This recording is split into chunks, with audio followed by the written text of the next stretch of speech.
बिस्मिल्लाहिर्रहमानिर्रहीम। अस्सलाम वालेकुम ख़वातीन व हज़रात। प्रोग्राम ऑन रिकॉर्ड के साथ जवाद शमसी आपकी खिदमत में हाज़िर।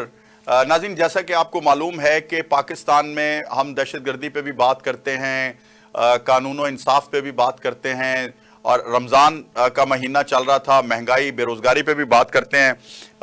वफाकी कबीना का इजलास हुआ, उसमें बहुत से फैसले हुए, और मैं इंसाफ और कानून की भी बात करूँगा जिस तरह से पाकिस्तान के अंदर चल रहा है, क्योंकि इंसाफ बुनियाद है हर चीज़ की, और हम कब तक इससे मुंह छुपाते रहेंगे। मेरे साथ इस वक्त मौजूद हैं इन मौजूआत पे बात करने के लिए बार के साबका सदर हैं और हमारे बड़े अच्छे दोस्त हैं, बहुत ही अच्छे कानूनदान हैं, जनाब मुनीर हुसैन भट्टी साहब। वेलकम करते हैं प्रोग्राम में। अस्सलाम वालेकुम जी बादशाह। भट्टी साहब, एक तो मुझे ये बताएं कि इस वक्त जो सूरत हाल है, दिन ब दिन आप देखें कि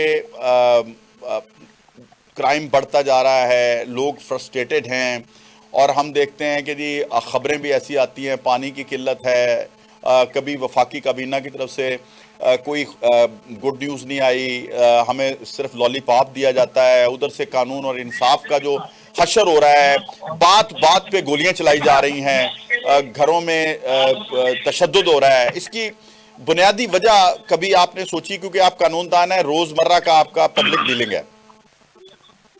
जी बिस्मिल्लाहिर्रहमानिर्रहीम। देखिए साहब, ये जो है सोसाइटी के अंदर जो एक हिजान की सूरत हाल है, उसको मैं सबसे बड़ा जो जिम्मेदार है वो लॉ एंड ऑर्डर को समझता हूँ, और इंसाफ की जो अदम फरामी है उसको समझता हूँ। सोसाइटी के अंदर हमेशा जो है कॉम्प्लेक्स जो है फ्रस्ट्रेशन उस वक्त होती है जब इंसाफ की फरामी जो है वो मुमकिन नहीं होती। देखिए, पूरी दुनिया में जितने भी इनकलाब आए हैं, आपकी बड़ी रिसर्च होगी, मेरी भी थोड़ी सी इसमें स्टडी है, आप देखें कि किसी जगह अफलास, भूख या किसी ऐसी वजह से इनकलाब नहीं आया। बेशक आप इंग्लिस्तान का इनकलाब उठा लें, आप फ्रेंच इनकलाब उठा लें, फ्रांस में भी जो इनकलाब आया था वो भूख और अफलास की वजह से नहीं था आया, बल्कि वो इंसाफ की अदम फरामी की वजह से आया था। बिल्कुल। तो ये सर एक नेचुरल है पूरी दुनिया में। जहाँ कहीं भी बेइंसाफी होती है, कानून की अमलदारी नहीं होती, रूल ऑफ लॉ नहीं होता, जहाँ सुप्रीमेसी ऑफ कॉन्स्टिट्यूशन नहीं होती, जहाँ अदालतें इंसाफ फराहम करने से कासर होती हैं, वहाँ इस तरह की फ्रस्ट्रेशन और इस तरह की सूरत हाल, एक कॉम्प्लेक्स किस्म की कॉम्प्रोमाइजिंग सिचुएशन हमेशा नजर आती है। पाकिस्तान के अंदर इस वक्त जो है आप देखें कि तमाम अदारे जो हैं वो बिल्कुल डिटेरियोरेशन का शिकार हो रहे हैं। परफॉर्मेंस की बजाय जो है वो एक, जैसा कि आपको पता है कि ज्यादा जो है नमूज़ो नुमाइश या इस तरह की जो एक कॉस्मेटिक किस्म की सिचुएशन ज्यादा नजर आती है। यहाँ तमाम अदारों के सरबराह में जो बड़े बड़े हमारे पॉलिटिकल लीडर्स हैं, जो बड़ी बड़ी सीटों के ऊपर विराजमान हैं, वो एक कॉस्मेटिक तरीके से काम करते हैं और वो सोशल मीडिया को यूज कर रहे होते हैं। काम थोड़ा, और जो है वो एक जो उसकी प्रेजेंटेशन है वो इतनी बहुत बड़ी होती है। यूजुअली पूरी दुनिया में जहाँ भी लोगों ने तरक्की की है, आप हमारे साथ जो मुल्क आजाद हुए हैं, आप बांग्लादेश जो है दरमियान में 71 में हमसे अलग हुआ, आज बांग्लादेश को देखे कि वो कहाँ चला गया। जिसको आप टके टके की बात कर रहे थे, आज उनका टका जो है हमारे 4 रुपए के बराबर है। अफगानिस्तान कल की बात है, सारी जिंदगी हमने देखा, उसकी हिस्ट्री है एक वॉर की। आप देखिए अफगानिस्तान का जो है वो जो सिक्का है और हमारा जो रुपया है उसकी कीमत में कितना फर्क पड़ गया है। तो इसी तरह से आप अपने हमारे साथ मलेशिया, इंडोनेशिया है, मुसलमान ममालिक हैं, आप जाके तरक्की देखें। इसी तरह से आप मुस्लिम ममालिक जो हैं, आप उनमें जाके रूल ऑफ लॉ देखें। मलेशिया के अंदर सर ऑलमोस्ट 0 क्राइम है। हम कंपैरिजन नहीं करते अपने आप को जापान के साथ, यूरोप के साथ अपने आप को कंपैरिजन नहीं करते, हम अमेरिका के साथ, ऑस्ट्रेलिया के साथ अपने आप को कंपैरिजन नहीं करते। लेकिन जो इवन आप ये जो हमारा मिडिल ईस्ट है, आप उन ममालिक के साथ अपना कंपैरिजन कर लें। दुबई के अंदर देखें कैसे रूल ऑफ लॉ है, आप सऊदीया के अंदर देखें कितना स्ट्रिक्ट लॉज हैं और वहाँ कोई क्राइम नहीं है। हमारे यहाँ छोटे छोटे शहरों के अंदर, छोटे छोटे कस्बों के अंदर, छोटे छोटे थानों के अंदर आप देखें इतना ज्यादा हीनियस क्राइम है और इतनी दीदा दिलेरी से लोग जुर्म करते हैं। और अदालतों का हाल ये है कि बहुत ज्यादा लोग जो है वो इन्वेस्टिगेशन में जो कमी बेशी होती है वहां से छूट जाते हैं, बाकी अदालतों में जाके तो लोअर कोर्ट से छूट जाता है, हाई कोर्ट से, और फाइनली सुप्रीम कोर्ट से सारे मुल्ज़मान छूट जाते हैं। बिल्कुल ऐसा ही। गुजारिश ये है कि जब तक इस सजा की अमलदारी और कानून की अमलदारी नहीं होगी, सोसाइटी के अंदर इसी तरह से एक कश्मकश की, एक हैजान की सूरत रहनी है और जैसे एक खाना जंगी है। और ऊपर से आप ये देखें, पूरी दुनिया में जहाँ जहाँ भी हमारे दुश्मन ममालिक हैं, खास तौर पे जैसे इंडिया है, हमारा साथ वाले ममालिक हमसायों के साथ भी हमारे अच्छे ताल्लुकात नहीं है। इसी तरह से इसराइल की जो मतलब यहाँ मुदाखलत कर रहे हैं और हमारे लोगों के जरिए कर रहे हैं, हमारे पाकिस्तानियों के, हमारे जो शहरी हैं वो जो साफ से अदम फरामी की वजह से वो समझते हैं कि हमारे साथ नाइंसाफी हुई है, वो इस मुल्क के खिलाफ जो है उठ खड़े हो रहे हैं मुख्तलिफ जगहों पर, जैसे बलूचिस्तान में सूरत हाल है, जैसे केपी में सूरत हाल है। तो ये भी इंसाफ की अदम फरामी की वजह से है। तो मैं भी एक स्टूडेंट ऑफ लॉ, मैं ये समझता हूँ कि इंसाफ की अमलदारी, इंसाफ की फरामी जो है वो बुनियादी चीज है किसी मुआशरे को खूबसूरत बनाने के लिए। बिल्कुल ठीक है। अच्छा सर, दूसरा ये आपने बड़ी खूबसूरत बात की, आइडियल बातें हैं।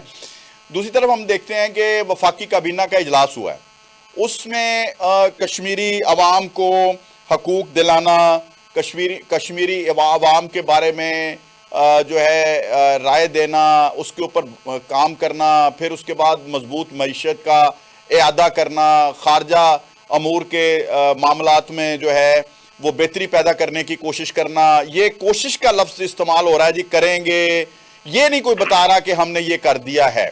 इस पे जरा बताइए जरा थोड़ा।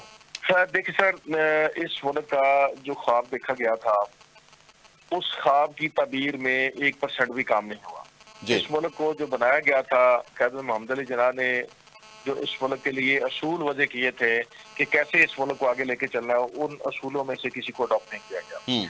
इस मुल्क का जो मुतफ़िका आइन है, जिसके ऊपर तमाम सियासी और मजहबी जमातें, पाकिस्तान के तमाम अवाम जो हैं वो मुतफ़िक हैं, उस आइन की जो है जिस तरह से धज्जियां उड़ाई जा रही हैं, जिस तरह से उसको पमाल किया जा रहा है, वो आपके सामने है। बिल्कुल ठीक है। इस मुल्क के अंदर ह्यूमन राइट्स नाम की कोई चीज नहीं है। इस मुल्क में सर आप देखें कि हर तरफ जो है एक अफरा तफरी की सूरत हाल है और लोगों के हकूक जो है वो किस तरह से गसब किए जा रहे हैं। और दीदा दिलेरी ये है कि लोगों के माल की, इज्जत की और वकार की जो तहफ़्फ़ुज़ जो है इस मुल्क की एजेंसीज ने और इस मुल्क की स्टेट में और जो है वो लीडरशिप ने करना थी, वो सारे उनके लिए ये प्राइमरी बात रही नहीं। वो समझते हैं कि ये हमारी जिम्मेदारी भी नहीं है और हमने इसको करना भी नहीं है। मैं समझता हूँ आज हम जो है रिग्रेट फील करते हैं कि अफगानिस्तान में ये सूरत हाल है, बलूचिस्तान में ये सूरत हाल है और केपी में हमारी इतनी बैड सिचुएशन है। कल को हम पछताएंगे और हाथ मलते रह जाएंगे कि सारे के सारे मुल्क में हमारे शायद बच्चों का मुस्तकबिल जो है महफूज नहीं रहा। बिल्कुल। तो मैं समझता हूँ अभी भी तमाम सियासी जमातों को इंक्लूडिंग उन जमातों को जो समझते हैं कि हमारा इलेक्शन में इस्तेसाल हुआ, हमारे साथ ज्यादती हुई, फेयर इलेक्शन नहीं होने दिया, हमारा जो है वो राइट ऑफ वोट जो है वो सलाब किया गया। मैं समझता हूँ आज इस मुल्क को बचाने की जरूरत है। तमाम सियासी जमातों को, तमाम अदारों के हेड्स को एक पेज पे होना चाहिए और बैठ के बातचीत करनी चाहिए और गुफ्तगू से इस मुल्क का मुस्तकबिल का, रोशन मुस्तकबिल का हल निकालना चाहिए। आप देखें सर, ये यूजुअली हम समझते हैं कि शायद ये हमें जो है एज ए राइट मिल गया है ये मुल्क और इस पे हमारा शायद लगा कुछ नहीं। ये दुनिया के नक्शे में सर जब पाकिस्तान बना तो 10 लाख से ज्यादा इंसानी जानों की कुर्बानी दी गई। बल्कि एक पंजाबी शायर ने बड़ी सर खूबसूरत बात की कि सीनिया दे विच बलमा टुटियां, कलम होए सिर कलमा टुटियां, इज्जत दी टहनी दे नालों अजरा बानो सलमा टुटियां, फिर जाके किरे मौका बनया पाकिस्तान को सौखा बनया। तो जो ये समझते हैं कि ये हमें एज ए प्रिविलेज जो है, ये हमारा हक था, मुल्क आजादी हमारा हक थी, तो उनको ये सोचने की जरूरत है कि 10 लाख लोगों की जानों का नजराना पेश करके ये मुल्क बना है। बिल्कुल। और उसके बाद भी मुसलसल जो है वो हमारी फोर्सेस जाने दे रही हैं, हमारे लोग जाने दे रहे हैं। तो ये मैं समझता हूँ ये बेशुमार कुर्बानियां हैं जिसके नतीजे में हमें आजादी मिली है, बेशुमार कुर्बानियां जिसके नतीजे में हमें ये मुल्क मिला है, बेशुमार कुर्बानियां जिसके नतीजे में हमारे बच्चों को आजाद सांस लेने की जगह मिली है। तो हमें जो है इस मुकद्दस और इस खूबसूरत तरीन मुल्क को सर गंवाना नहीं चाहिए, इसको संभालना चाहिए, इसके चप्पे चप्पे को संभालना चाहिए, इसकी हिफाजत करना चाहिए, इसकी आवाम की हिफाजत करना चाहिए, उनके विल का और हकूक का ख्याल करना चाहिए। सही। और सबकी इक्वल जिम्मेदारी है। आपकी बतौर एंकर जिम्मेदारी है, मेरी बतौर वकील जिम्मेदारी है, जज की बतौर जो है वो जज जिम्मेदारी है, फौज की बतौर फौज जिम्मेदारी है, पॉलिटिकल लोगों की बतौर पॉलिटिकल जो है वो लीडरशिप के लिए उसके लिए जरूरत है। तो हमें सर इसके लिए जो है एक पेज भी होना पड़ेगा, तमाम अदारों को इकट्ठा होना चाहिए, तमाम अदारे एक पेज पे होकर इस मुल्क के मुस्तकबिल के लिए और बेहतर डायरेक्शन के लिए सर फैसले लें। उससे ये होगा कि कम से कम जो है ये मुल्क का जो एक हिस्सा बचा हुआ है वहाँ कम से कम लोग अपने आप को सेफ फील करेंगे। बिल्कुल सही है। अच्छा, दूसरा मुझे सर ये बताएं कि इस वक्त जो कानून और इंसाफ का जो दायरा कार है उस पर तो आपने बड़ी गुफ्तगू की, उसको हम अगर अंडर डिस्कशन कभी लाए भी हैं तो हमने तजावीज़ ज़रूर दी हैं, लेकिन आपको कोई अमली इकदाम नज़र आया गवर्नमेंट की तरफ से या अपोजिशन की तरफ से कुछ ऐसे प्रपोजल्स के जिसके ऊपर इम्प्लीमेंटेशन हो सके? यहाँ तो आज तक हमने यही रिवाज देखा है कि हर शख्स अपनी पसंद का कानून चाहता है। अगर मुस्लिम लीग नवाज अपोजिशन में होती है तो वो अपने लिए नरम कानून चाहती है, अगर पीटीआई जो है वो अब ताब का शिकार है वो अपने लिए नरमी चाहती है, और जब ये इक्तदार में आते हैं तो फिर सख्त से सख्त कवानीन बनाते हैं, जैसे पीका एक्ट हो गया, इस तरह के बहुत से कवानीन, 26वीं तरमीम हो गई। आप जरा बताइए इस पे। सर देखिए, जो 26वीं तरमीम है ये कोई इतना कोई बड़ा कोई गुनाह नहीं हो गया। ठीक है। पहले जो 25 तरमीम हुई हैं वो भी पार्लियामेंट ने की हैं, पार्लियामेंट का राइट है और हमें एक दूसरों को जब तक हम तस्लीम नहीं करेंगे। देखिए सर, जो कॉन्स्टिट्यूशन के अंदर सेपरेशन ऑफ पावर का कॉन्सेप्ट है वो उसका मतलब यही है कि अदलिया का एक अपना डोमेन है, इसी तरह से मुकन्ना का एक अपना जो है वो एक प्रिविलेज है, और इसी तरह से जो है बाकी इदारे हैं उसका सबका एक अपना अपना डोमेन है। हम अपना काम करने की बजाय ट्रांसग्रेशन के ऊपर ज्यादा बिलीव करते हैं। सही। हमें बजाय इसके, अगर देखिए सर, मुकन्ना जो है एक जो पार्लियामेंट है जो इस मुल्क के अवाम को 83 बिलियन की एक साल में पड़ती है, अगर उन्होंने अपना राइट इस्तेमाल करते हुए 26वीं आईनी तरमीम की है, उन्होंने ये समझते हुए कि ये बेहतर तरमीम है और एक मेजोरिटी के साथ उन्होंने पास की है, तो इसके जो भी फ्रूट्स होंगे इस पॉलिटिकल पार्टीज को कल जब वो इलेक्शन में जाएंगे तो वो फेस करना पड़ेंगे। मैं नहीं समझता 26वीं तरमीम जो है वो इसमें हो सकता है कोई एक आधी जो आर्टिकल ऐसा हो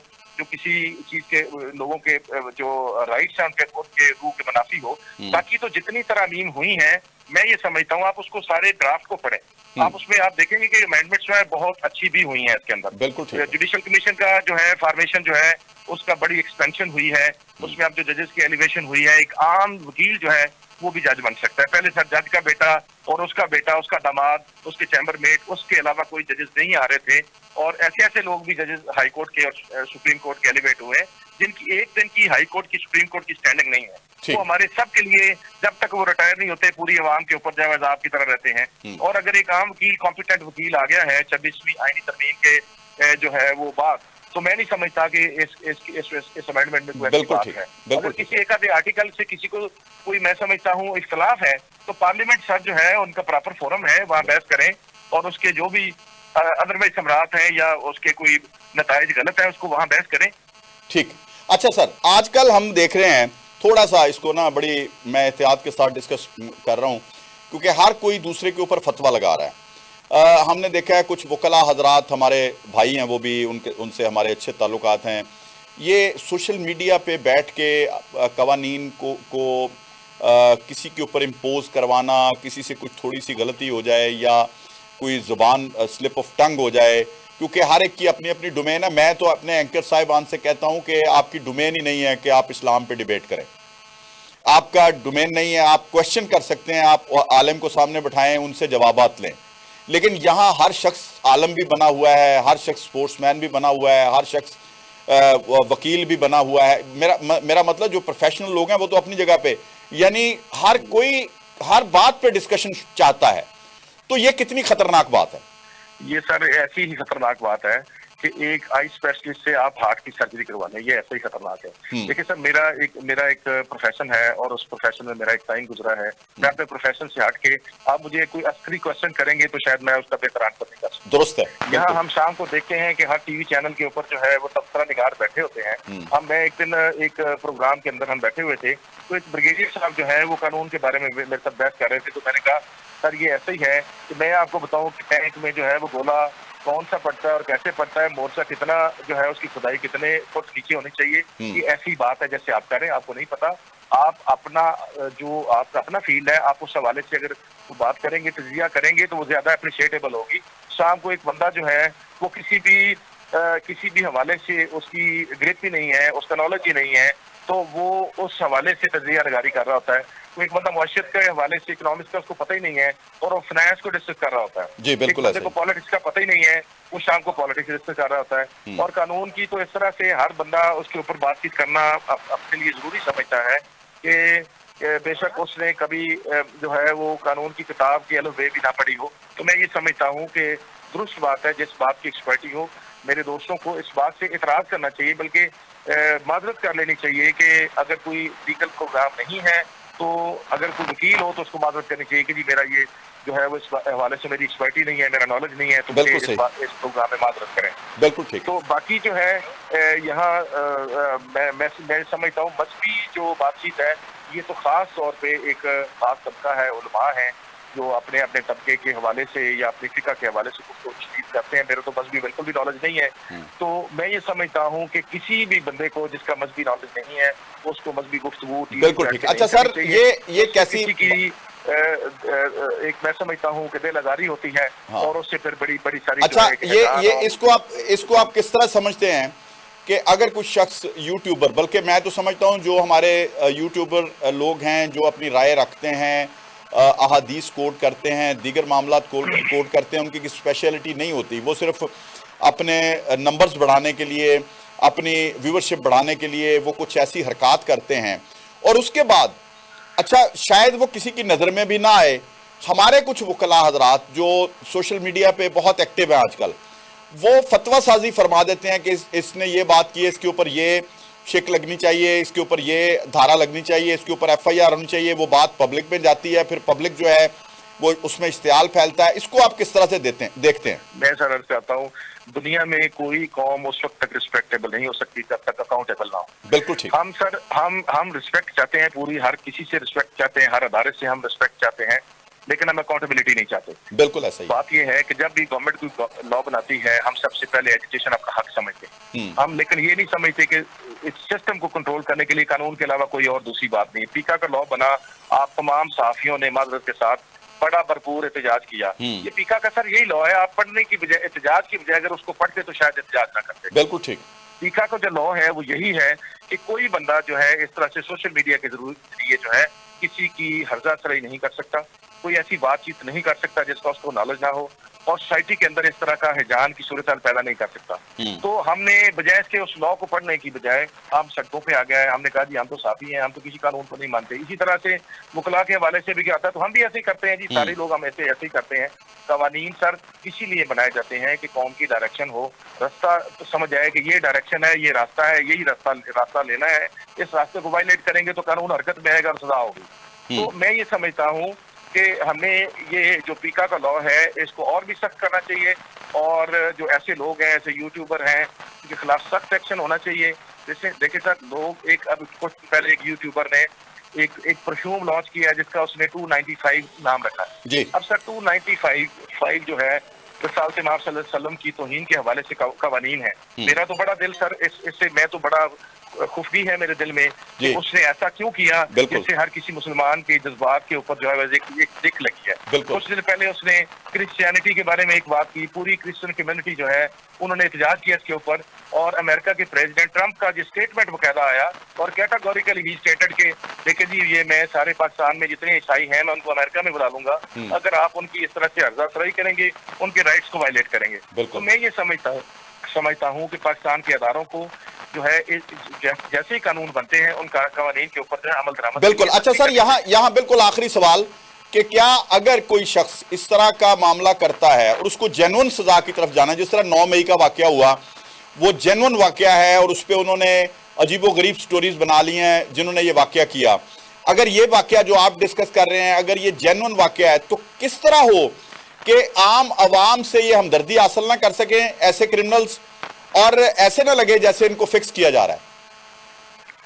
देखिए सर, बात ये है कि जब अदारे अपना काम करेंगे तो मैं नहीं समझता कि कोई मसला है। यहाँ पहले हमारे यहाँ जो एक लेजिस्लेशन का तरीका है पाकिस्तान के अंदर, ये दुनिया का वाहिद मुल्क है जिसमें लेजिस्लेशन जो है वो एक प्रॉपर तरीका वो लेजिस्लेशन का नहीं है जो होना चाहिए। यहाँ हमारे असेंबलीज के अंदर जो है एक ड्राफ्टिंग लेजिस्लेशन का एक डिपार्टमेंट है, वो गवर्नमेंट कहती है जी इस इशू के ऊपर हमें ड्राफ्ट चाहिए, वो रात को कहीं से वो कट पेस्ट करके ड्राफ्ट असेंबली के अंदर पेश कर देते हैं, बगैर बहस किए, डेलिब्रेट किए, बगैर टेक्निकल कमेटीज में भिजवाए बगैर और रेलिवेंट लोगों से फीडबैक लिए बगैर, स्टेक होल्डर वोट किए बगैर वो जो है उसको जो है वो फ्लोट करके मेजोरिटी के साथ उसको पास कर देते हैं। सही। वो इम्प्लीमेंटेबल लॉज नहीं होते, उसका अल्टीमेटली नुकसान होते हैं। पहले कवानीन को जो है कॉम्प्रिहेंसिव और इम्प्लीमेंटेबल बनाने के लिए हमें स्टेक होल्डर को ऑन बोर्ड करना चाहिए, बिल्कुल रेलिवेंट एक्सपर्ट को टेक्निकल कमेटीज के अंदर भिजवाएं ताकि वो का लॉ जो है वो इतना जामिया, इतना खूबसूरत ड्राफ्ट हो कि वो उसके ऊपर अमल दरामद हो सके। जैसा कि आप ये समझे कि पुलिस ऑर्डर 2002 जो है 2002 में आया, आज तक सर 2024-25 में हम आ गए हैं, आज तक उसके ऊपर अमल दरामद इसलिए नहीं हो सका कि वो एक कॉम्प्रिहेंसिव डॉक्यूमेंट नहीं था। 1934 जो पुलिस रूल्स हैं, अगर 1934 के कॉम्प्रिहेंसिव जो पुलिस रूल्स हैं उसी में छोटी मोटी अमेंडमेंट के साथ उसी को लिया जाता तो शायद पुलिस ऑर्डर 2002 की बिल्कुल ठीक है। बहुत शुक्रिया। ऑर्डर 2000 जो है कॉम्प्रिहेंसिव डॉक्यूमेंट ना होने की वजह से इम्प्लीमेंट नहीं। बहुत शुक्रिया जनाब मुनीर भट्टी साहब, आपसे हम गाए वैसे भी कानूनी मशवरा लेते रहते हैं और आपके बिगड़े हुए कुछ दोस्त वकला को फोन भी आपसे करवाते रहते हैं, तो आपका बहुत शुक्रिया, बड़ी मेहरबानी, आपने हमें ज्वाइन किया प्रोग्राम में। नाज़रीन, आज का प्रोग्राम आपने देखा, यकीनन हमने गुफ्तगू की है, समेटने की कोशिश की है। आप समझते हैं, आपको पता है, आपने फैसला करना है कि हम किस हद तक कामयाब रहे। आज तक के प्रोग्राम के लिए मुझे और मेरी टीम को इजाजत दीजिए। अल्लाह हाफिज। पाकिस्तान जिंदाबाद।